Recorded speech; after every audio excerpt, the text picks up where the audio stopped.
Everybody. Bon, alors bienvenue à tous. Merci pour vous être joints à cette séance sur la recherche dans le Forum des patients. Je suis Nancy Verdin. Je vais être l'animatrice pour cette séance. Je suis une patiente de longue date. Ça fait 35 ans. J'ai fait la dialyse péritonienne, les greffes et maintenant, je suis sur l'hémodialyse permanente. Je suis un partenaire de recherche avide dans plusieurs recherches. J'ai un certificat de participation à la recherche et on regarde l'histoire des patients pour savoir comment ça peut améliorer la recherche. Je suis aussi un ergo à la retraite et j'ai bien aimé faire partie de la vie des gens. Alors, cela étant dit, continuons cette séance. Dans cette séance, nous allons parler de deux études qui ont été financées par le Fonds, la Fondation du Rhin grâce avec des patients, l'information des patients. Et maintenant, ça fait grand plaisir que je vous présente nos conférenciers, le Dr. Dylan McKay et le Dr. Marie-Chantal Fortin. Dylan vit avec le diabète de type 1, est un professeur adjoint de nutrition et de maladies chroniques à l'Université de Manitoba.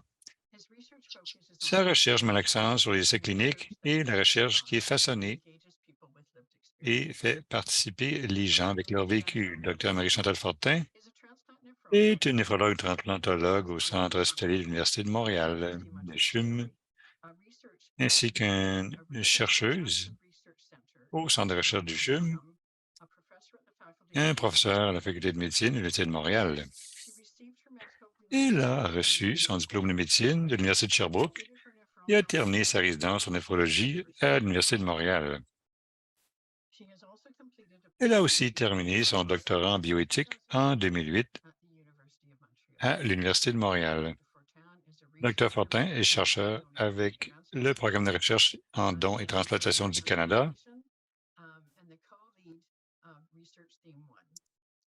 dans co-dirigeante pour le thème de recherche 1. Ses intérêts de recherche sont sur l'éthique des greffes et les partenaires de recherche avec les patients. Elle est membre du comité d'éthique de Transplantation Québec, les services hémologiques, les services du sang canadien et du Collège des médecins du Québec. Elle est aussi chercheuse pour le FRQS ou le Fonds de recherche du Québec. Nous allons commencer la séance avec le docteur Dylan McKay et ses activités de participation dans les essais cliniques pour regarder la nutrition en IRC ou insuffisance rénale chronique. Allez-y, Dr. McKay. Merci pour la présentation, Nancy, et merci pour m'avoir donné cette occasion de parler de mon sujet de recherche.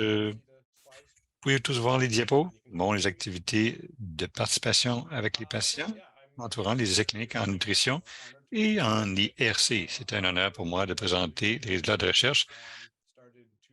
Bon, j'ai commencé en 2018 comme chercheur et je peux vous dire la pandémie dans les essais cliniques ne vont pas très bien ensemble. Alors, je ne pourrais pas recommander de commencer d'être chercheur durant une pandémie, mais on va parler de beaucoup d'activités de participation ou engagement que je fais dans mes travaux des essais cliniques et certains des essais cliniques qui sont encore, malheureusement, aucun des essais cliniques qui sont en cours sont terminés en ce moment parce que ça a tout été retardé par la pandémie. Alors, on va commencer par faisant une reconnaissance territoriale. Je suis à Manitoba, les territoires sur lesquels j'habite sont les territoires des Anishinaabe, des Cris, des Ojibwe, Dakota et Dene. Et je veux personnellement reconnaître que l'endroit où je travaille, moi à Winnipeg, on est situé sur ces territoires traditionnels et l'eau que je bois vient du territoire de Traité-Trois.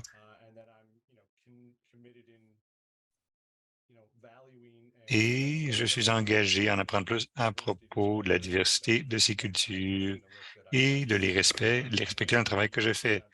Et même si l'Université de Manitoba, bon, sa reconnaissance dit que dans le passé, je pense qu'il y a des torts qui continuent. Alors, je suis bien entendu d'accord avec ce que l'Université de Manitoba dit.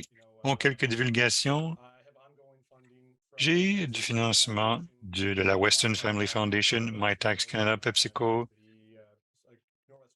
Northwest Co-op Community Health, la Fondation du Rhin du Canada et l'Institut de la santé et de la recherche du Canada. Et je travaille avec certains magasins, incluant Save on Foods, pour certains des projets sur lesquels je travaille. Et pour commencer, un peu d'informations à propos de moi. Je viens de Terre-Neuve, où je vis avec un handicap. Je suis diabète type 1 Et je suis marié avec une infirmière. J'ai le point de vue des infirmières grâce à mon épouse.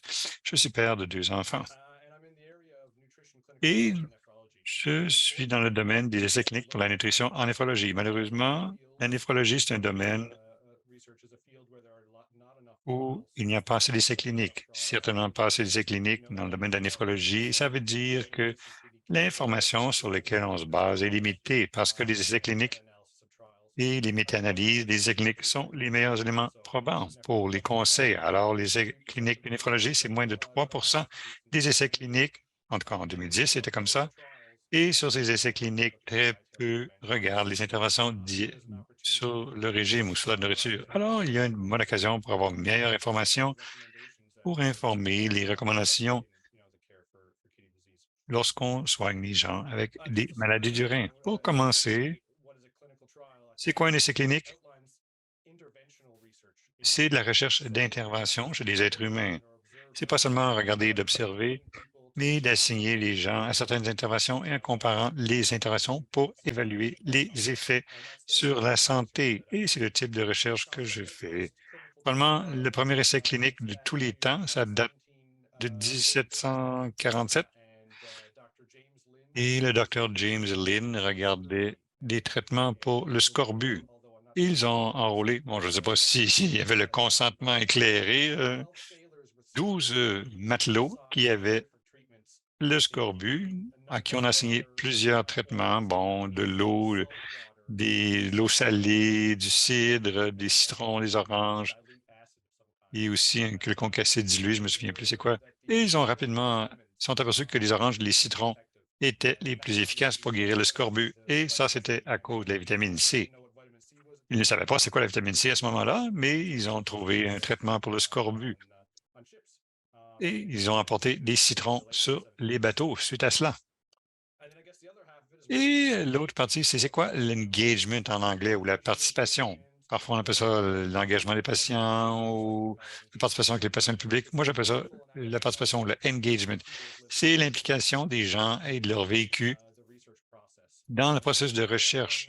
Bon, pour ce qui est d'informer, déterminer les priorités, diriger, ainsi que l'analyse des résultats et aussi de traduire ces résultats. C'est cette idée qu'avec ou par des membres de la population plutôt que pour les membres de la population. Et c'est le genre de recherche que je fais et j'ai un biais. Bon, avant d'être chercheur, j'étais, bon, un partenaire sur un projet où on regardait le diabète de type 2 parce que, bon, j'imagine que si je regarde ça, je ne suis pas seulement un chercheur, je suis un patient aussi à tous les jours parce que j'ai le diabète de type 1. Alors, je crois vraiment en la recherche participative. Et de façon intéressante, une des grandes organisations qui offre des cadres et des façons de faire participer la population. Ça s'appelle l'Alliance James Lind. C'est nommé suite à ce premier essai clinique dont je vous parlais avec le scorbut.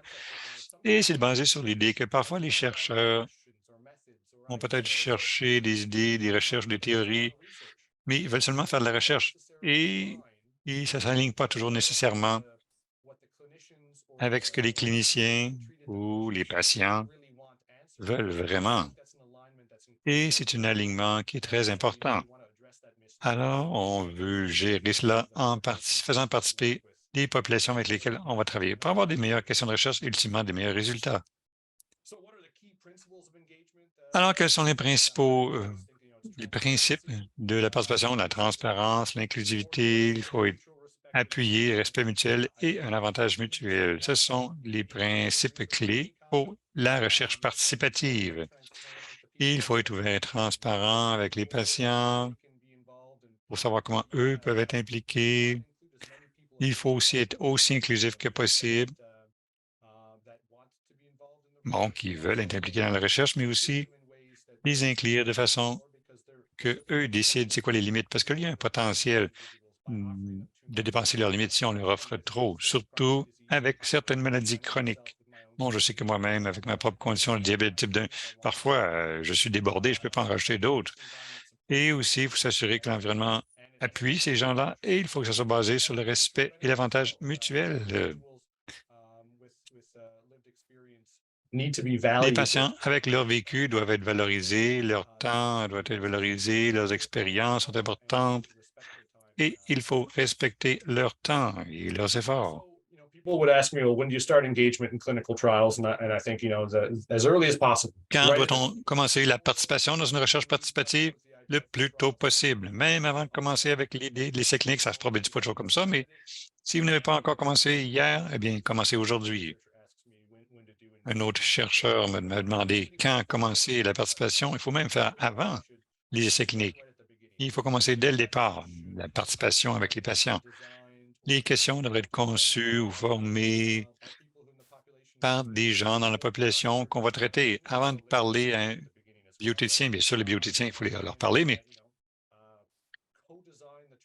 il faut co-concevoir l'essai clinique, si possible, pour maximiser les résultats de l'essai clinique et aussi jusqu'à quel point les réponses vont être appropriées pour les populations. Comment est-ce que moi, j'ai travaillé dans le domaine des insuffisances rénales chroniques? Avant, j'étais un étudiant. Moi, je m'intéresse plus à la nutrition, les essais cliniques, et moi, je voulais vraiment m'intéresser avec les maladies chroniques parce que j'avais une maladie chronique moi-même. Alors, bien entendu, c'était très sérieux. Bon, la nutrition, c'est une complication de diabète. Alors, j'ai rencontré un néphrologue qui s'appelle Navdeep Tangri et j'ai appris que les néphrologues s'intéressent beaucoup à la nutrition. C'est pas vrai dans toutes les spécialités, mais les néphrologues, surtout le docteur Tangri, s'intéressaient beaucoup à la nutrition et les recommandations diététiques parce que je pense que ces patients, bon, ils parlent de la nourriture, ils parlent des directives qu'ils doivent respecter, des recommandations alimentaires. Bon, les nutritionnistes certifiés sont dans toutes les équipes de soins et les néphrologues les connaissent bien. Alors, eux, ils trouvent ça bien intéressant. Et avec les reins, bon, les choses qu'on mange, ça aboutit toujours dans les reins, alors ça a bien du sens. Et en tant que clinicien, si vous n'êtes pas clinicien, ou comment est-ce qu'on peut atteindre les populations de patients, les gens qui ont vécu? Pour moi, j'ai développé des partenariats avec les cliniciens parce que eux, ils sont là, ils interagissent avec les populations. Et ensemble, on a eu du financement. Tôt en 2019, j'ai eu du financement pour aller demander des questions aux gens grâce à l'initiative SPOR pour demander des questions aux gens qui avaient l'IRC à propos. Et euh, on a finalement publié certains des résultats de cette étude. Et ce qu'on a fait, c'est qu'on a recruté des gens d'un des cliniques du Dr. Tangri. Et on avait des groupes de discussion. On leur posait des questions à propos des recommandations reliées à l'alimentation avec leurs maladies chroniques du rein. Et on a regardé les transcriptions de ces groupes de discussion. On a regardé les thèmes. On a aussi posé des questions à propos de ce qu'ils mangeaient pour avoir certaines valeurs, bon, sur les apports alimentaires. On a fait un document sur des mixed methods, c'est-à-dire il y a des questions qualitatives et quantitatives. Parfois, les chiffres ne suffisent pas. Et les deux thèmes principaux de cette recherche, c'est qu'il y avait un manque d'appariement entre l'éducation à propos du régime et la progression de l'insuffisance rénale chronique. Et souvent, il y avait trop d'informations et au mauvais moment, pardon. Et la deuxième remarque, le deuxième thème qu'on a vu, c'est que c'était difficile de s'adapter aux restrictions alimentaires. Bon, je sens ceci en tant que diabétique de type 1. Bon, il faut respecter le régime, et si on ne respecte pas le régime, on va tricher. C'est dur à faire. Et il y a des obstacles avec la diète, changer son régime. Ce ne sont pas des choix personnels. Une grande partie de nos régimes sont dictés, si on peut dire. Là, notre contrôle. Alors, quelqu'un dit, il faut que tu fasses ça.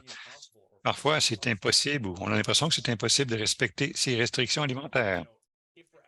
Alors, si on demande aux gens de changer leur régime, on demande aux gens de restreindre leur régime, on veut vraiment que ce soit basé sur les meilleurs éléments probants parce qu'on ne veut pas que les gens se stressent pour rien et qu'ils fassent tant de choses pour changer leur régime, en fait, qu'il n'y ait pas d'avantage pour eux.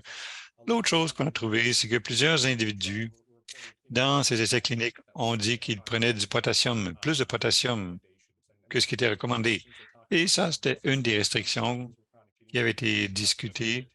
Bon, il faut diminuer le potassium. Je vais en revenir tantôt.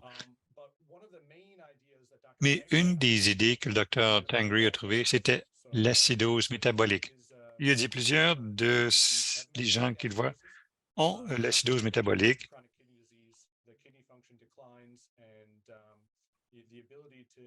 Bon, l'acidose métabolique,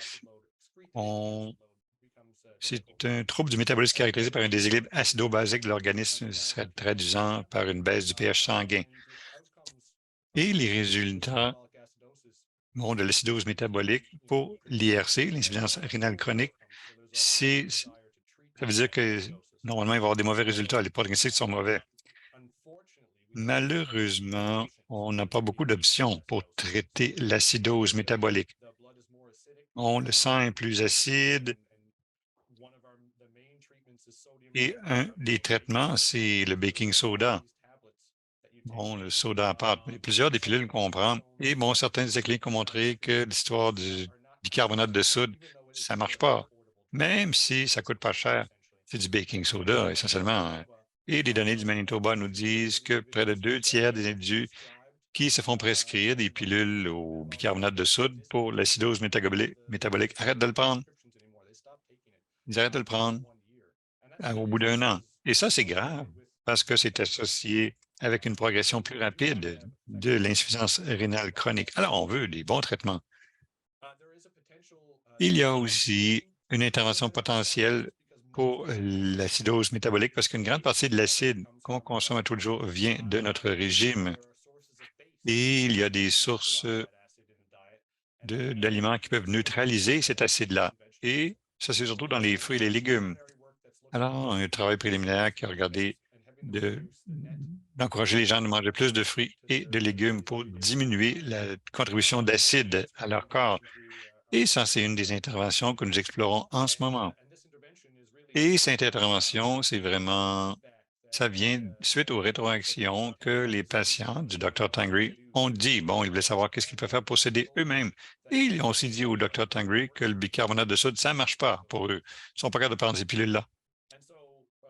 Alors, suite du travail de Texas qui ont regardé les fruits et les légumes, on peut calculer presque une dose équivalente du bicarbonate de soude. Et ça, c'est un exemple. Voici ce qu'on va faire manger aux gens tous les jours en se basant sur une dose d'environ moins 30 milli-équivalents de bicarbonate plutôt que de prendre le traitement au bicarbonate de soude. On explore ceci dans un essai clinique que j'espère commencer le mois suivant. On est très proche de commencer cet essai clinique. Et d'autres essais cliniques ont prouvé que les traitements d'acidose métabolique, soit avec le bicarbonate de soude, soit avec les fruits et légumes, peuvent traiter l'acidose métabolique et ça peut ralentir potentiellement la progression. Ça, c'est un petit essai clinique. Il y avait seulement environ 30 individus, mais c'est peut-être capable de ralentir la progression de l'insuffisance rénale chronique. Alors, c'est un domaine que nous regardons. Mais une fois de plus, c'était dans une population qui était malade et on veut savoir si ça va fonctionner au Canada. Il y a différents systèmes de santé, différents systèmes d'épicerie, et ainsi de suite. Alors, on le teste en ce moment complètement au Canada. Et on a pu avoir du financement pour cet essai clinique de l'IRSC et on a eu des gens avec du vécu, de l'acidose métabolique, l'insuffisance rénale chronique dès le début. Lorsqu'on a commencé à demander l'argent pour les subventions et faire la révision des matériaux, et depuis qu'on a eu cette subvention, il y a des gens qui ont fait la révision de nos documents pédagogiques pour savoir qu'est-ce que les matériaux pédagogiques pour l'intervention vont être. Alors, c'est simplement un exemple de quelque chose sur lequel on travaille. L'éducation pour comment on peut incorporer les fruits et les légumes dans votre régime. L'écrit, on travaille avec un nutritionniste, et ensuite, il y a quelqu'un qui a du vécu avec l'acidose métabolique et de l'insuffisance rénale chronique pour donner des rétroactions. Ça veut dire qu'on va avoir une meilleure intervention. Je crois vraiment que ça va être meilleur. Et on a développé un système de points. On assigne des points aux aliments. On essaie d'atteindre un certain nombre de points par jour pour équivaloir le bicarbonate de soude. Et en fait, avec les gens, les partenaires qui ont du vécu, j'ai demandé une subvention plus importante il y a 2 jours. Alors, croisons-nous les doigts. Ce plus gros essai clinique, lui, serait partout au Canada, dans 14 sites de néphrologie. Dans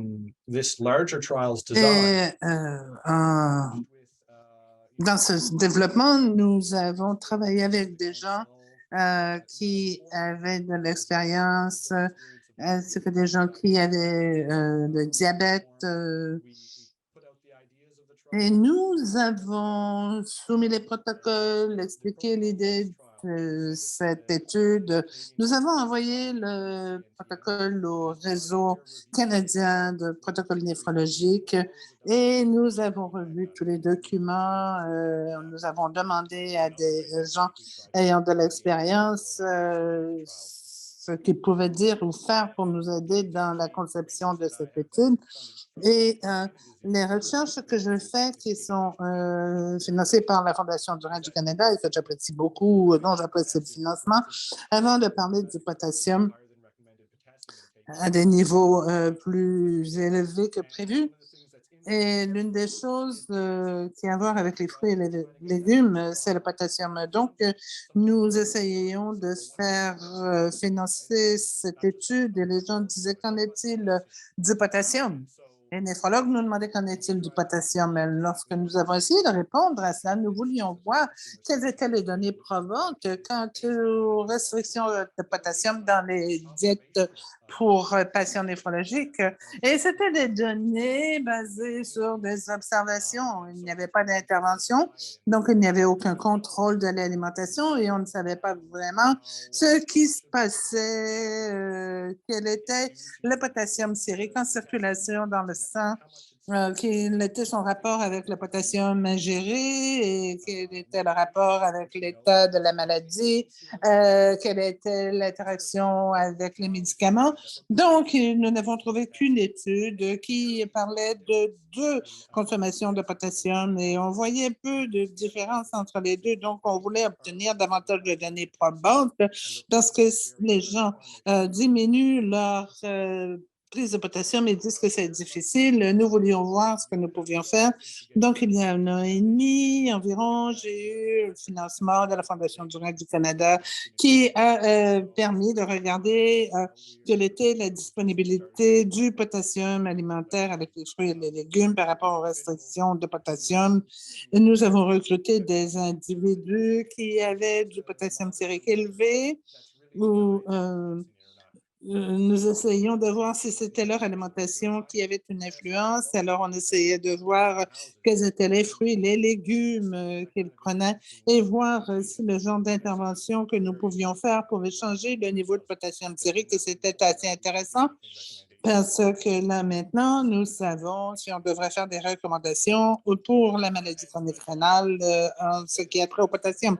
Alors, ce n'était que certaines des questions qui avaient été développées, recommandées suite à notre travail. Il y en a d'autres qui sont intéressantes. En fait, toute recommandation alimentaire dans le cas d'une maladie rénale doit faire le sujet d'étude pour voir si ces recommandations ont un effet valable. Il y a beaucoup de questions en néphrologie et j'espère que mon équipe et moi serons capables de répondre à ces questions pour aider les gens qui ont connu ça, pour nous aider à prioriser, identifier les bonnes questions, les bonnes études. Nous aiderons à concevoir des études valables pour répondre à ces questions, d'analyser, interpréter les résultats, de traduire les résultats parce qu'on veut être capable de rejoindre les gens qui souffrent de maladies rénales ou les diététiciens ou les néphrologues, d'obtenir les résultats afin qu'ils puissent avoir un impact sur la vie des personnes qui vivent avec le MIRC. Mais je veux terminer en vous disant que, bon, la recherche est une question d'équipe. Je ne suis qu'un membre de cette équipe, alors je veux remercier les gens qui font partie de notre groupe de recherche, Sharon Mosiak et Marie Bocage, qui ont aidé énormément au niveau du financement, du processus d'inscription, de la conception d'études, et des personnes comme le docteur Karthik Tanikour, qui est un mentor pour moi. Mais les gens de mon laboratoire de recherche, toute la recherche que je fais, avec une collègue qui me laisse faire toutes les présentations et je pourrai répondre à vos questions dans la deuxième partie de la présentation. Merci. Alors, Nancy, je te redonne la parole.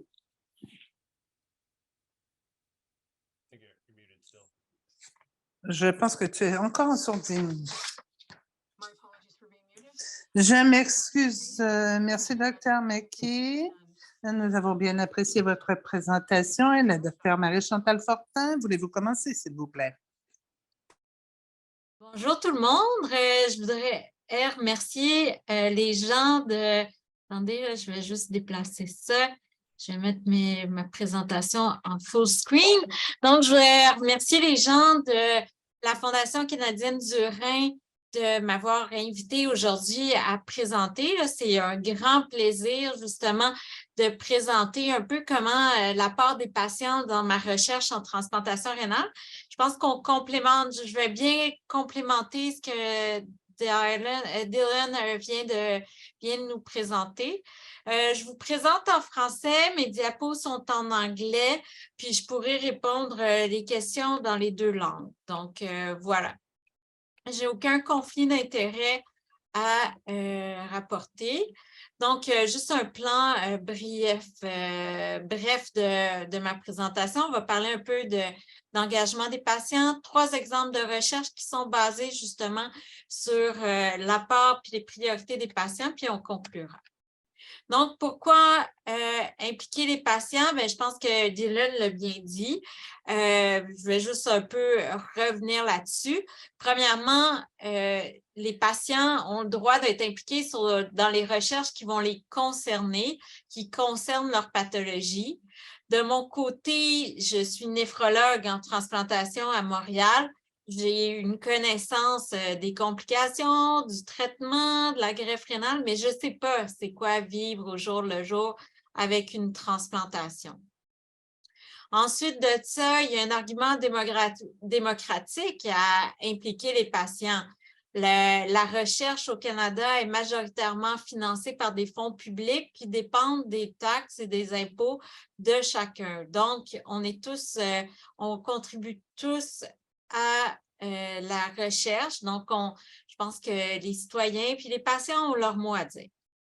Et puis, impliquer, ça a été bien prouvé que quand on implique les patients, ça augmente la pertinence des recherches parce que ça nous amène sur des terrains qu'on n'avait pas nécessairement pensé. Je pense que Dylan nous l'a bien montré. Ça peut faciliter aussi le recrutement des participants puis aussi le transfert de connaissances.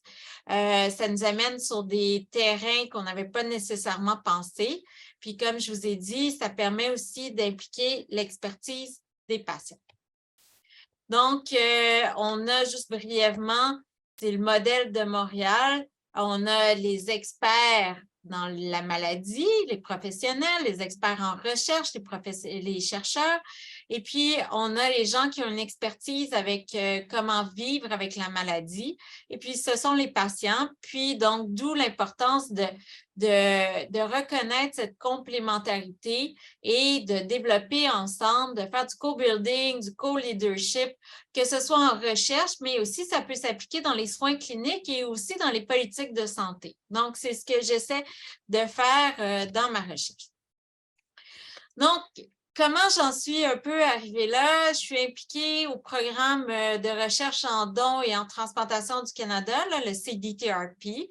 Et puis, en 2015, ça faisait déjà 2 ans que le CDTRP existait. On a décidé de faire une table ronde de patients et de quelques chercheurs pour justement discuter quels devraient être les sujets qu'on devrait prioriser au sein du CDTRP. Donc, il y avait des sujets qui étaient plus comment améliorer la communication puis l'éducation des patients et des familles, comment améliorer le support psychologique et social aux patients et aux familles, comment promouvoir et établir des bonnes habitudes de vie, puis aussi comment améliorer le don d'organes. Bon, il y en avait 10, puis aussi on avait fait une comparaison avec les articles qui étaient publiés dans les 2 grands journaux de transplantation dans les 3 dernières années, et on s'était rendu compte que seulement le quart des articles touchait justement aux priorités que les patients avaient identifiées. Puis évidemment, c'était surtout les sujets biomédicaux et cliniques qui étaient touchés quand on avait parmi le quart de ces articles-là. Donc, comme on peut voir, on était en 2015 à l'époque, donc les priorités des patients n'étaient pas nécessairement à l'ordre du jour de nos réseaux de recherche. Par la suite, c'était un premier exercice qu'on avait fait en 2015. Et puis, en 2014, puis en 2015, on a poussé plus loin, on a fait un sondage national, puis on a fait aussi un workshop qui réunissait des patients, des chercheurs, et puis pour justement déterminer, une fois de plus, les priorités de recherche. J'ai mis celles qui m'intéressent puis qui ont guidé ma recherche, il y avait on avait séparé les priorités de recherche pour le post-transplant care, donc les soins après la transplantation, puis les priorités de recherche pour le don d'organes. Donc, au niveau de la transplantation, c'était comment améliorer la qualité de vie des patients. Puis, suite au don d'organes, c'était comment augmenter le nombre de donneurs, les donneurs vivants et décédés, puis comment faire un usage optimal des organes. Donc, je vais vous présenter ici 3 recherches qui, justement, ont été très influencées par ces priorités de recherche-là. On l'a vu, une des priorités, ça avait été d'améliorer le support aux familles et puis aux patients. Donc, dans cette perspective-là, avec ma collègue Héloïse Cardinal, on a voulu voir comment se prenait la décision d'accepter ou de refuser une offre de rein d'un donneur décédé. Puis, pour ce faire, on voulait justement recueillir les perspectives des candidats à la greffe, puis les gens qui avaient été transplantés d'un rein sur ce processus décisionnel. Pour ce faire, on avait fait des groupes de discussion. Ce qui en était ressorti, c'est que l'offre de rein, c'est un moment qui est marquant, mais qui est aussi très difficile et émotif, puis que les gens se sentaient non préparés. Les gens, nos participants nous rapportaient une grande confiance dans l'équipe médicale, mais voulaient être impliqués dans le processus de décision. Les facilitateurs qui étaient énoncés, c'était d'avoir du support des amis, de la famille, que parfois, lorsque c'était le néphrologue avec lequel il y avait une relation qui était établie, ça facilitait la décision, puis d'avoir aussi une bonne information qui était fournie. Les barrières identifiées, c'était la nature inattendue de l'offre, la contrainte de temps, parce qu'on le sait, quand on est appelé pour un rein, on a peu de temps pour prendre la décision. On est un peu poussé par les équipes médicales et puis les équipes médicales elles-mêmes sont pressées par les organismes de don d'organes. Puis, il manque d'informations et de transparence. Surtout, les patients nous rapportaient le manque d'informations et de transparence, c'était surtout à savoir où ils en étaient sur la liste de greffe, est-ce que leur nom avait sorti ou non. Ils ont fait des recommandations pour améliorer ce processus-là et justement de développer des stratégies d'éducation, dans le fond, qui pourraient être faites avant la greffe pour qu'ils soient plus prêts, qu'ils sachent quelles questions poser quand on les appelle, les aspects pratiques justement de l'offre, puis que ces stratégies d'éducation-là devaient prendre différents formats. Une autre recommandation, c'était que les néphrologues, quand on appelle les patients, on devrait dans le fond dire toujours à peu près les mêmes choses, alors qu'actuellement, ce n'est pas le cas, puis ça varie d'un néphrologue à l'autre. Donc, tout ça nous a amené justement à développer d'aller plus loin, parce qu'on sait maintenant que les patients ne se sentent pas prêts, c'est un moment difficile. Bien, avec des collègues, justement, on a voulu développer des vidéos éducationnelles pour faciliter justement cette prise de décision. On a reçu un financement de la Société canadienne de transplantation. Puis, on a 2 patients justement à bord pour nous aider, Sylvain Patoine, un patient francophone, et puis Marie Bocage qui vont nous aider justement dans ce projet-là. Puis, j'ai Holly Munsell, qui est une pharmacienne de Saskatchewan et d'autres collègues néphrologues, justement, qui sont dans ce projet-là. Donc, à suivre, vous allez sûrement, dans les prochaines semaines, mois, on lance un sondage pour voir justement ce que les patients aimeraient avoir dans ces vidéos. Donc, soyez vigilants et puis j'espère que vous participerez justement à ce sondage. Un autre projet qu'on a développé avec Tania Janodis Ferreira, c'est le Keep Active Club. Comme je vous avais vu plus tôt, les patients veulent une amélioration de leur qualité de vie. Ils veulent aussi qu'on les aide à maintenir des bonnes habitudes de vie. Fait que, ce qu'on sait aussi, c'est que les patients transplantés du rein font face à différentes barrières pour être actifs physiquement, puis que la maladie cardiovasculaire, ce n'est pas nécessairement une priorité pour les patients transplantés. Ceci étant dit, on avait déjà montré aussi dans d'autres études que les patients qui étaient transplantés du rein supportaient des programmes de mentorat par les pairs comme une façon d'avoir de la connaissance sur différents enjeux de santé. C'est dans ce contexte-là que moi et ma collègue Tania, on a mis en place le Keep Active Club. Qu'est-ce que c'est le Keep Active Club? Bien, c'est une intervention qui, au départ, devait se faire en présentiel, mais qui finalement a dû être fait online pour, vous savez, la pandémie. Donc, c'était une intervention de 6 mois online avec le support d'un kinésiologue, Lloyd, qu'on voit ici, qui est aussi un patient transplanté, et puis avec 2 groupes Facebook privés animés par 2 patients partenaires, un en français, un en anglais, donc le premier avec Janie, puis l'autre avec Libby. Le but de ce projet-là, c'était d'évaluer la faisabilité et l'acceptabilité.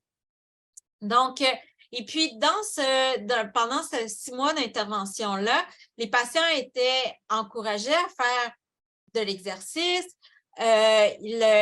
Lloyd leur faisait aussi des sessions online d'exercice. Il y avait différents choix de programmes aussi online comme de Kinebeam. Donc, fait que les gens avaient le choix. Là. Ils n'étaient pas obligés de faire un type d'exercice ou un autre. Donc, je vous présente ici d'études qualitatives. C'est une petite étude. C'était une étude pilote. Là. On avait 10 patients dans le groupe francophone, 10 patients dans le groupe anglophone. Et puis, bon, ce qui est ressorti, c'est que les participants ont participé parce qu'ils voulaient trouver des exercices qui seraient sécuritaires pour leur greffon et puis qui voulaient retourner à un style de vie plus actif.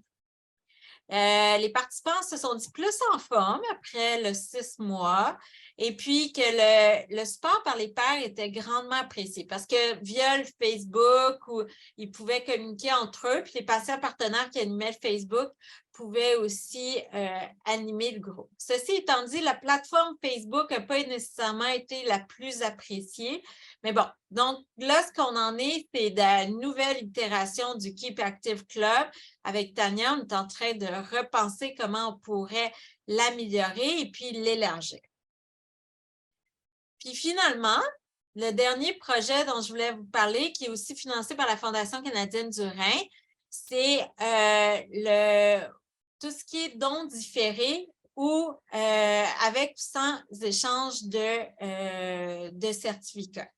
Donc, ça répond un peu à la priorité qui était d'augmenter le don vivant. Qu'est-ce que c'est le don différé avec ou sans échange de certificats? Donc, le don différé, je vous donne un exemple. Moi puis mon conjoint, advenant le cas où mon conjoint a besoin d'un rein, on est parents de 3 enfants, on n'a pas de support social. Donc, on ne peut pas être tous les 2 à l'hôpital parce qui va prendre soin de nos 3 enfants? Donc, moi, je pourrais dire comme donneuse, je veux donner maintenant. Et puis, dans 6 mois, quand je vais être complètement remise, mais je voudrais que mon conjoint reçoive un rein. Donc, qu'il soit priorisé via les programmes d'échange pour recevoir un rein en fin de chaîne pour que moi, je sois en mesure de m'occuper de mes enfants et de m'occuper de mon conjoint. Ça, c'est le don différé. Maintenant, le don différé avec échange de certificats, bien, ça a commencé aux États-Unis parce qu'il y a eu justement ce grand-papa qui a eu un petit-fils qui est né avec un seul rein. Puis il s'est dit, moi, un jour, mon petit-fils, peut-être qu'il aura besoin d'un rein, mais je ne serai plus là. J'ai 65 ans, je suis en forme maintenant, je veux donner un rein maintenant, mais je veux que, advenant le cas, dans 20 ans, 30 ans, si mon petit-fils a besoin d'un rein, je voudrais qu'il soit priorisé. donc qui reçoivent un rein de fin de chaîne dans les programmes d'échange d'un donneur vivant. Donc, ce qui a amené à créer aux États-Unis le Voucher Donation Program. Donc, ceci étant dit, ces programmes-là de dons différés et avec ou sans échange de certificats, ça a le potentiel d'augmenter le nombre de donneurs vivants. Ça peut faciliter la transplantation. Si on augmente le nombre de donneurs dans les programmes d'échange, bien, ça peut faciliter la transplantation de gens qui sont difficiles à matcher. On n'a qu'à penser aux hypersensibilisés, les gens qui ont beaucoup d'anticorps. Ça permet justement de dépasser l'incompatibilité chronologique. Ça, c'est un peu ce que je vous ai dit, mettons, si on prenait la situation de moi et mon conjoint, qui est une situation hypothétique. C'est aussi le don avec échange de certificats, c'est un peu comme une assurance. On peut savoir, moi, je pourrais dire, moi, je ne veux pas donner un rein à un inconnu dans les programmes d'échange parce que j'ai 3 enfants. Advenant le cas où j'en aurais un qui aurait besoin d'un rein. Or, s'il y avait un programme de dons différé avec certificat, je pourrais me dire, bien, OK, je peux donner maintenant parce que je sais que mes enfants vont avoir l'assurance d'être priorisés plus tard. Et puis, bon, le donneur il a la liberté de choisir le meilleur moment pour donner. Et puis, ben, c'est pour les programmes d'échange, on imagine que justement, il va y avoir plus de donneurs puis qu'il risque d'avoir peu de receveurs identifiés bénéficiaires d'un certificat qui risque d'avoir besoin d'un rein. Ceci étant dit, ça soulève plusieurs enjeux. Est-ce que c'est un incitatif au don acceptable moralement? Quel rein on va donner pour les bénéficiaires de certificats? Qui peut être inscrit comme un bénéficiaire de certificat? Comment prioriser? On pourrait imaginer quelqu'un qui vient d'une famille de maladie rénale polycystique, donc qui donne puis qui inscrit comme bénéficiaire de certificat ses frères et ses sœurs qui ont la maladie rénale polycystique. Or, si 2 membres de la famille ont besoin en même temps d'un rein, comment on les priorise? Comment s'assurer là, justement qu'on a un consentement éclairé? Puis est-ce que c'est juste pour les autres patients sur la liste d'attente? Tout ça m'a amené justement à développer un projet de recherche qui est financé par la Fondation canadienne du rein, qui a pour but justement de recueillir les perspectives des patients transplantés, les candidats à la greffe, les donneurs vivants et puis aussi les professionnels de la santé sur ce type de dons vivants-là. Donc, pour ce faire, on réalise des entrevues qualitatives. Aujourd'hui, je vous présente juste les perspectives des patients. Donc, ce qui ressort des entrevues, c'est que les patients sont assez ouverts d'esprit à ce type de dons, en fait, parce que c'est une façon de réduire la liste d'attente. Ceci étant dit, il soulève des enjeux éthiques qui sont ceux de justice. Hein? Donc, est-ce que c'est juste pour les patients qui ne sont pas bénéficiaires de certificats? Et puis, tout l'enjeu du consentement éclairé. Hein? Quand on embarque dans un projet de dons différés avec ou sans échange de certificats, bien, on ne sait pas si notre bénéficiaire va avoir besoin d'un rein dans le futur. Est-ce que les programmes d'échange vont toujours exister? Donc, il y a toute ça, cette incertitude, comment la traduire dans un consentement éclairé pour les patients. Il y a aussi des enjeux logistiques. Combien on met de certificats pour chaque donneur? Donc, aux États-Unis, ils ont décidé de mettre 5 certificats pour chaque donneur. Une fois qu'un certificat est utilisé, bien, c'est fini. Là. Il n'y a pas d'autres bénéficiaires de certificats qui proviennent de ce donneur-là qui peuvent être utilisés. On peut se demander, est-ce qu'on peut transférer ce certificat-là? Mettons, moi, je suis une donneuse dans ce programme-là, de dons différés avec ou sans échange de certificats. Et puis, j'inscris mon conjoint, mes enfants, mais dans 10 ans, je me sépare de mon conjoint. Est-ce que je pourrais transférer ce certificat-là à quelqu'un d'autre? Et puis, toute l'incertitude, qu'est-ce qui arrive si les programmes d'échange, actuellement, c'est administré par la Société canadienne du sang, ici au Canada, mais qu'est-ce qui arrive si la Société canadienne du sang n'existe plus? Est-ce que ces certificats-là vont être encore valides? Donc, les prochaines étapes, c'est de faire, on est en train de travailler, de faire un sondage national, justement pour aller recueillir plus de perspectives sur le sujet. Puis, on travaille aussi étroitement avec la Société canadienne du sang qui veut développer un programme justement de dons différés avec ou sans échange de certificats. Donc, j'espère que je vous ai montré que justement l'implication des patients puis votre savoir expérientiel ont une influence très grande sur les sujets de recherche puis le design aussi des études. Vous avez une connaissance qui est importante, qui est pertinente, justement pour nous aider à mener nos projets de recherche. Puis là, je vais faire un petit peu de publicité pour le réseau de recherche dans lequel c'est impliqué. Si jamais vous voulez vous impliquer comme patient partenaire au sein du Programme national de recherche en dons et transplantation du Canada, vous pouvez contacter Manuel Escoto et puis qui va avoir un grand plaisir justement à vous guider là-dedans. Donc, finalement, comme Dylan l'a déjà mentionné, la recherche, ça ne se fait pas tout seul. Donc, je voudrais juste remercier là, mon équipe de recherche, Fabien, Marc-Françoise, Alia, Karina, Savannah, et puis aussi tous ceux qui me supportent dans mes recherches. Donc, voilà, je vous remercie beaucoup pour votre attention. Ça va me faire plaisir de répondre aux questions. Thank you, Dr. Fortin. Merci beaucoup, Dr. Fortin. Alors, la période de questions est ouverte. Il y a une question, bien sûr. Dr. Fortin, vous voulez la lire?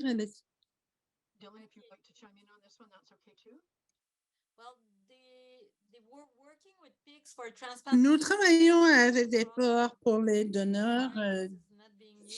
Ils ont résolu le problème avec les porcs. Pourquoi est-ce que ce n'est pas utilisé ici avec les patients? Les États-Unis sont beaucoup plus avancés que nous dans le domaine.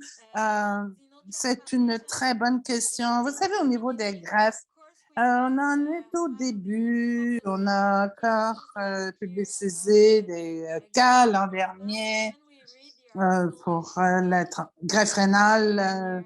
Mais quand on lit les articles scientifiques, on n'en est pas encore là. C'est difficile d'avoir des reins vraiment compatibles. Les porcs n'en offrent pas nécessairement. Je pense qu'on en reparlera dans l'avenir, mais on n'est pas encore là. On regarde la recherche qui se fait aux États-Unis. Sue Bevington, je ne vois pas votre question.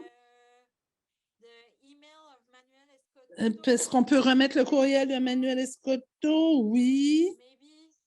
Peut-être.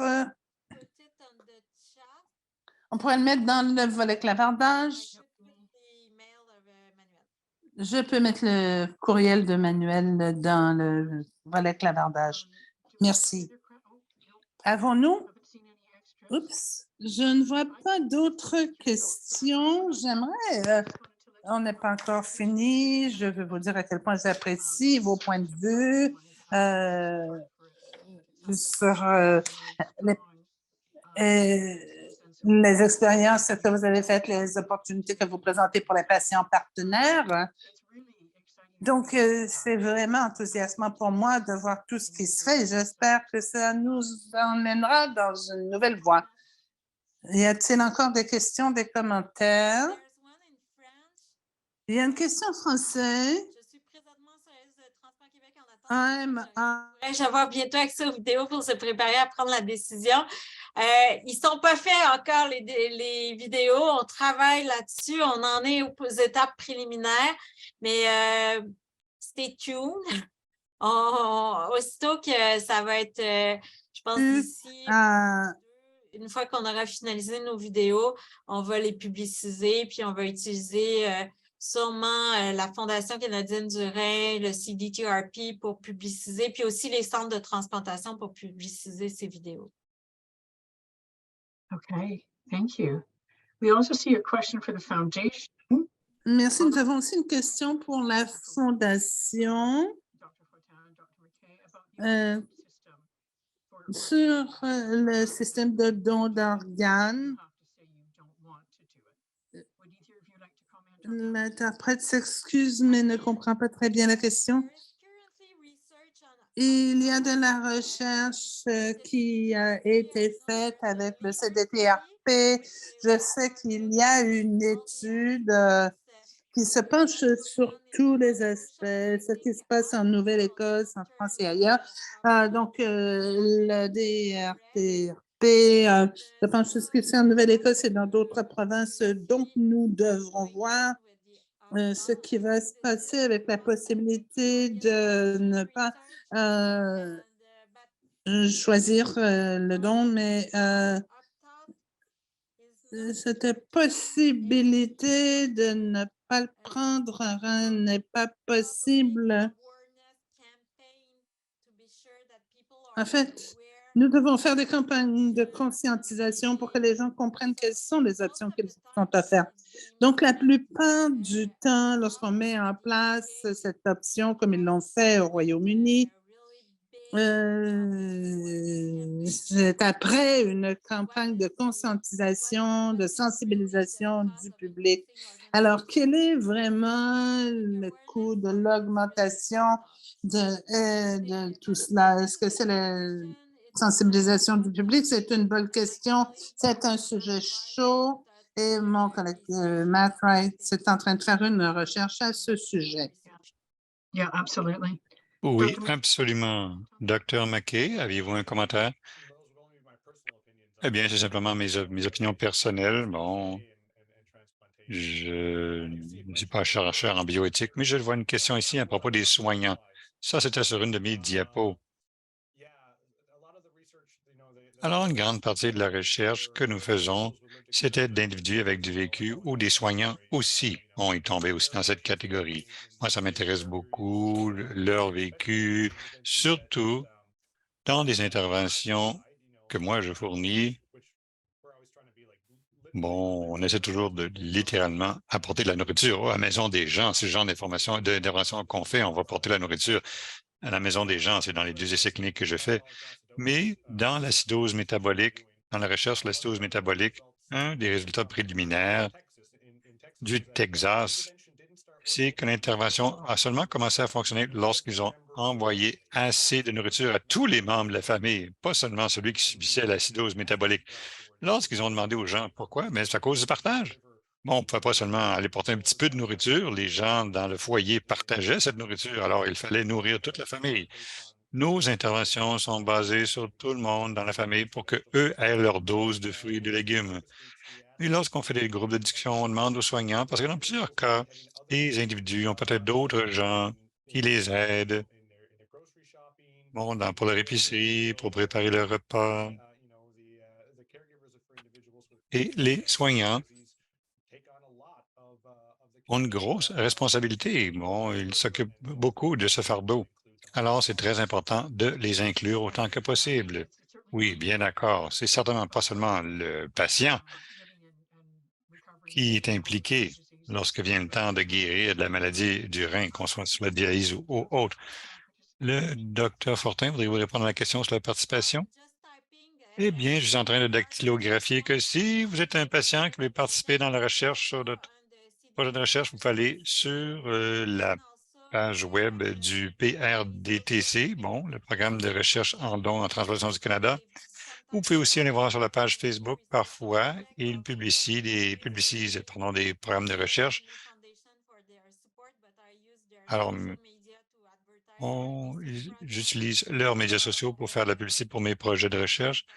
Alors, vous pouvez me contacter moi aussi si vous le voulez.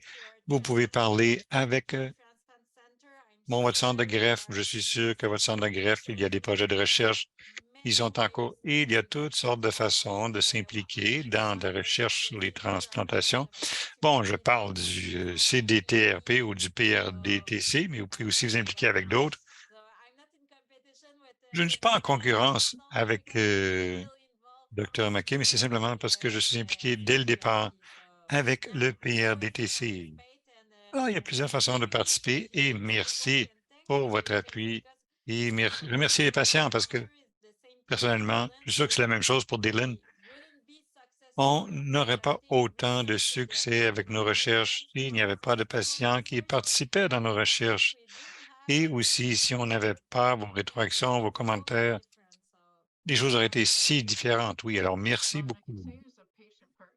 Bon, je peux dire en tant que partenaire de recherche, l'occasion non seulement de rencontrer des gens fantastiques, mais aussi les occasions d'en apprendre à propos de la recherche et jusqu'à quel point ça peut être compliqué parfois. Et jusqu'à quel point c'est gratifiant de faire partie de cela, de voir ces idées, ces concepts, faire partie de la recherche par opposition à simplement d'être un spectateur, si on peut dire. Et moi, je parle d'expérience. J'ai vraiment aimé être une participante à cette recherche. Et oui, j'ai vu ça passer de « Ah, c'est une bonne idée, mais parlons-en, j'ai d'autres suggestions ». Alors, ça devient une vraie discussion, un dialogue, plutôt que les chercheurs qui font un monologue, une recherche sur nous, plutôt que de faire une recherche participative. Et si je peux rajouter quelque chose, oui, bien sûr, Nancy. Bon, je suis une clinicienne, alors je fais de la recherche. Bon, j'ai deux chapeaux, un clinicienne et un comme chercheur. Mais de travailler avec des partenaires patients change aussi la façon dont je fais mon travail de clinique. Ça m'a ouvert à d'autres réalités que je ne connaissais pas, parce que lorsqu'on rencontre ces patients à la clinique, bon, vous concentrez sur la créatinine et le GFR, des choses comme ça, et vous n'êtes pas nécessairement en train de partager avec votre patient à propos de leur vie. Et c'est vraiment lorsque j'ai fait des partenaires avec les patients que je me rends compte qu'il y a toutes sortes de dossiers complexes auxquels les patients doivent faire face. Alors, merci. Bon, peut-être c'est seulement moi parce que je suis une personne folle, là, mais ça m'a aidé beaucoup à être une meilleure clinicienne. Oh, c'est merveilleux. Bon, allez, merci. Il y a une autre question à propos de... Est-ce que vous savez le statut, l'état de la recherche le rein artificiel à l'Université Stanford? En tant que patient, bon, j'ai vu beaucoup de reins artificiels se faire annoncer. Est-ce qu'il y a des rapports? Est-ce qu'il y a un état de rapport sur le progrès de ce rein artificiel, à part les machines à dialyse, qui est une certaine façon est un rein artificiel? C'est une bonne question. Je n'ai pas de réponse pour cela. C'est à l'extérieur de mon domaine d'expérience, de mon domaine d'expertise. Même chose avec vous, Dr. McKay? Encore plus à l'extérieur de mon domaine, oui, désolé. Juste pour faire un peu de suivi, moi, je ne suis pas un clinicien, mais l'implication en tant que partenaire, patient partenaire et, bon, travaillant avec des partenaires patients, lorsqu'on les visite en tant que patient aujourd'hui, vous pouvez voir une différence. Alors, plus il y a des patients qui participent, mieux c'est. Et je sais que tous les cliniciens ne peuvent pas être des cliniciens chercheurs, mais j'ai vu quand même que ça changeait leur vie. Bon, je sais que les chiffres sont très importants, mais les chiffres ne sont peut-être sont pas aussi importants pour le patient que les cliniciens. Et on voit de très bonnes... En tout cas, on veut combiner le numérique et le qualitatif ensemble. Alors, on voit de plus en plus une meilleure compréhension de ce que ces chiffres-là veulent dire. C'est pourquoi l'intersection et ce mélange du qualitatif et du quantitatif a été si important. Lorsqu'on comprend ce que signifient les chiffres, non seulement est-ce qu'ils sont plus faciles à transférer, parce que là, vous dites aux gens, « Ah, ça a du sens pour moi », par opposition à un pourcentage, un chiffre froid qui ne veut pas nécessairement dire quelque chose. Alors, je pense qu'on voit des grandes améliorations à cause de cela et j'espère que nous allons pouvoir éduquer nos partenaires patients, les membres de famille et les cliniciens à propos de ce qui se passe dans le domaine de la recherche et vers où on se dirige. Parce que c'est encore un peu isolé. Bon, on a des chercheurs, mais où sont-ils? Ils se cachent un peu.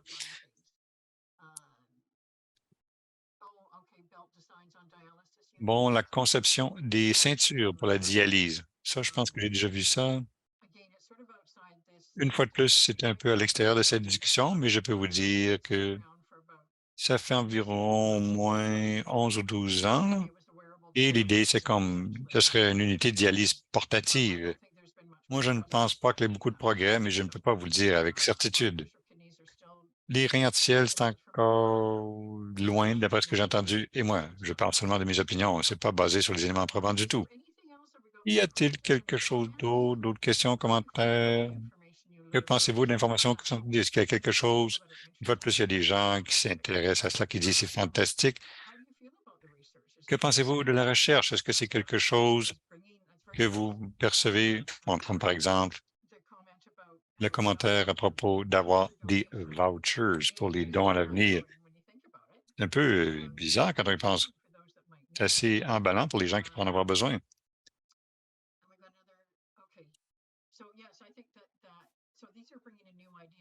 Alors, une fois de plus, il y a des nouvelles idées. Qu'est-ce qui se passe? Et le docteur McKay, le concept et l'importance de vraiment comprendre le régime pour les gens qui ont des maladies du rein. C'est emballant. Bon, de nous donner des éléments probants. C'est une occasion merveilleuse. Alors, merci pour cela.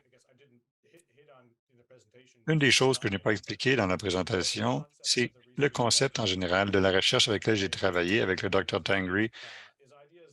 Ce sont des idées que peut-être avec certains types de maladies, les aliments pourraient être livrés à votre maison comme faisant partie du traitement. Je ne l'ai pas mentionné, mais souvent, le travail sur l'acidose métabolique, on fait des évaluations sur la santé économique. Bon, quelles sont les grandes rétroactions que nous avons eues? La première chose qu'on fait, c'est pour essayer d'avoir une idée, on va demander de l'argent. Et si les gens disent oui, on va vous financer votre recherche, on peut le faire. Et ensuite, on réagit à cela et il y a des partenaires et tout le monde travaille sur le dossier. Mais une des choses qu'on a eues comme rétroaction, c'est quoi la durabilité? Ça coûte trop cher. Bon, des obstacles pour les fruits et les légumes au Canada. Alors, moi, je fais un partenariat avec une épicerie, des choses comme ça. On est en train de capturer les coûts et on va estimer, parce que lorsqu'un nouveau médicament sort, mettons, pour l'acidose métabolique, et une récemment vient d'échouer, mais c'était supposé être très cher, genre 12 000 par année pour ce médicament-là, pour l'acidose métabolique. Bien sûr, ils peuvent faire un prix aussi élevé parce que lorsqu'on retarde l'arrivée de la dialyse, on espère qu'on améliore la qualité de vie, mais aussi que ça coûte moins cher pour le système de santé. Et les compagnies de médicaments, les compagnies pharmaceutiques disent ça. Ah, voici comment on va le charger. Et le système de soins de santé au Canada dit, oui, pas de problème, on va te payer ça parce que ça va diminuer nos coûts. Mais nous, on pense que les épiceries pourraient être livrées à toute la famille à genre 3 000 4 000 par année, non pas 12 000 par année. Mais ça semble fou lorsqu'on va voir par les gens, ils l'ont dit, eh bien, les médicaments, ça va être 12 000 par année. Ils ont dit, OK, ça a du sens. Nous, on veut avoir le même genre d'éléments probants.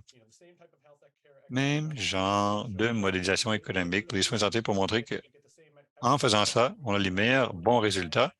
Bon, on veut des plans provinciaux pour commencer à couvrir ces choses-là. Bon, ça, c'est un rêve à longue échéance de ce programme de recherche en ce moment. Et je sais que lorsqu'on regarde un autre point de vue, pour ceux qui littéralement ne peuvent pas se payer la nourriture et qui mangent dans des endroits où ils peuvent se payer, ce qui est 98 de la malbouffe et certainement pas sur le menu pour eux. Quelle occasion! Bon, si on regarde vraiment les choses de loin, là, on regarde une bonne gestion de la santé plutôt que d'utiliser plus de médicaments qui coûtent plus cher. Bon, simplement avoir la meilleure alimentation. Et ça augmente la qualité de vie. Alors, certainement, c'est meilleur résultat pour notre argent. Et ce n'est pas impossible du tout lorsqu'on regarde vraiment les avantages, les rapports coût-bénéfice. Bon, la pandémie nous a dit que la livraison à la maison pour de l'épicerie, ça peut être fait. Non, c'est faisable. La pandémie nous l'a montré. Ce n'est pas du tout impossible. Oui, absolument. Alors, il y a une autre question à propos de la participation. Est-ce qu'on veut y répondre encore?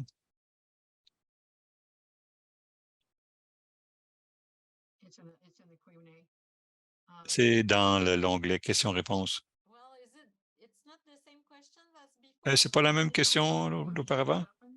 On s'est dit que c'est posé. Ah oui, tu as raison, c'est la même question. Oui.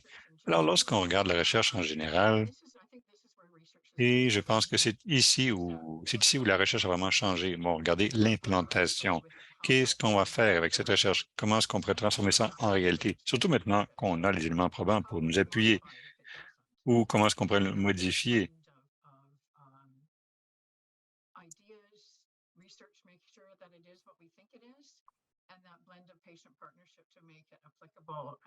Alors, c'est quoi les partenariats et l'impact qu'on peut avoir? C'est vraiment des bonnes possibilités. Pour une fois de plus, s'arranger pour que la recherche soit appliquée aux gens qui ont la maladie et qui ont besoin des résultats de cette recherche. Où peut-on trouver l'information sur les études? Y en a-t-il au Manitoba? Les essais cliniques dont je parlais, bon, moi je suis au Manitoba, alors oui, la plupart des essais cliniques dans lesquels je suis impliqué, on recrute de Seven Holtz Hospital. Il y a certains essais cliniques qui vont être à Seven Holtz Health Science et on espère qu'on va les agrandir aux 3 grandes unités rénales au Manitoba. Mais ça exige du financement et toutes sortes d'autres problèmes logistiques. Mais malheureusement, c'est très lent pour passer de l'idée au financement, au recrutement. Alors, la plupart des essais vont être recrutés des populations existantes, bon, des cliniques du Rhin, plutôt que de faire de la publicité pour la population en général. Parce que, bon, la logistique pour impliquer ces individus dans les essais cliniques et connaître quels sont les critères. Bon, aucun des essais cliniques dans lesquels je suis impliqué en ce moment ont demandé des participants. C'est toujours par contact dans les cliniques du Rhin au Manitoba. Et je me demandais aussi à propos de, bon, on a des études qui sont en cours. Alors, comment est-ce qu'on peut savoir quelles sont les études terminées? Où peut-on trouver l'information que les études ont été faites? Et ça, c'est l'information qui a été recueillie potentiellement. Où est-ce qu'on peut aller à partir d'ici? Est-ce que c'est disponible? Est-ce qu'il y a quelque chose, guichet unique, où on peut aller chercher les résultats des recherches? Il y a un registre des essais cliniques en Amérique du Nord. C'est pas nécessairement particulièrement convivial, mais on peut faire des recherches par emplacement et puis regarder les recherches de passé, par maladie et par sujet. Moi, je dois enregistrer tous mes essais cliniques. Enfin, vous pouvez même chercher mon nom, vous allez voir tous les essais cliniques dans lesquels j'étais impliqué, ceux de l'avenir, ceux du futur, ceux du passé. C'est clinicaltrials.gov. Je vais le mettre dans le clavardage maintenant. Marie, avez-vous une autre idée? Non? Non, non. Je suis tout à fait d'accord avec vous. J'ai une question apparentée, et ça vient de mon expérience personnellement. Alors, comment est-ce qu'on apprend, comment avez-vous appris et adopté de travailler avec des patients partenaires? D'où venait cette connaissance de travailler avec des partenaires patients? C'est une très bonne question. Je pense que ça a commencé avec mon diplôme en bioéthique. Bon, la voix du patient était très importante aussi, il fallait le prendre en considération. Et aussi, toute l'éthique du narratif qui ont rapport avec l'histoire des patients. Et aussi, j'étais à l'université. Ils étaient en train d'être pionniers pour les partenariats avec les patients. Alors, c'est toutes ces choses-là qui ont fait que j'ai adopté les partenariats avec les patients dans le domaine de la recherche et dans les activités cliniques. D'accord, excellent, merci. Ou pour moi, c'était probablement lorsque j'avais 13 ans. Je me suis diagnostiqué avec le diabète de type 1. Alors, j'étais un patient longtemps avant d'être un chercheur, mais sérieusement, au-delà de cela, lorsque j'étais un étudiant en bachelier, non, à la maîtrise, j'ai vu une pub, bon, qui recrutait des partenaires patients pour 2 programmes de recherche. Je me suis joint. Ça fait rapport avec l'exercice et le diabète de type 1. Et mon première position indépendante, c'était dans l'unité de soutien, bon, c'est les plateformes provinciales pour le IRSC qui facilite les services à propos de la participation des patients dans les recherches sur la santé. Alors, lorsqu'on travaille là, pour appuyer les gens, on se convertit. Mais moi, j'étais déjà converti aux avantages de faire participer les patients et personnellement, une expérience de ma vie. Quelqu'un voulait m'aider à concevoir un essai clinique et il y a eu plusieurs personnes qui aideraient à concevoir l'intervention et je suis arrivé avec bon, une idée sur les résultats. J'ai rencontré un paquet de gens qui avaient déjà passé au travers du programme, qui a comparé la liste des résultats et toutes mes réponses étaient fausses. Alors, j'ai comme brûlé ma liste et je m'étais rendu compte que j'avais vraiment mal conçu ma recherche. J'ai appris en échouant, si on peut dire. Parce que moi, j'avais jamais fait d'intervention et c'était pas conçu pour moi. C'est juste que j'avais une méthodologie et j'essayais ça. Mais sans ce vécu, j'avais complètement manqué. C'était une leçon dure, mais une bonne leçon pour moi. Et tu as bien appris. Tant mieux pour toi. Bon, alors, est-ce qu'il reste d'autres questions, d'autres pensées ou des commentaires sur l'information que nous avons partagée? J'espère qu'on a inspiré les gens à s'intéresser à la recherche, voir ce qui existe pour devenir un partenaire patient.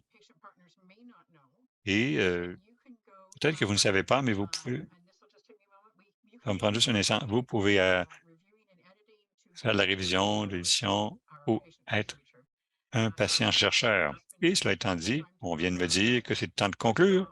Alors, d'abord, un immense merci à vous deux pour avoir partagé vos études.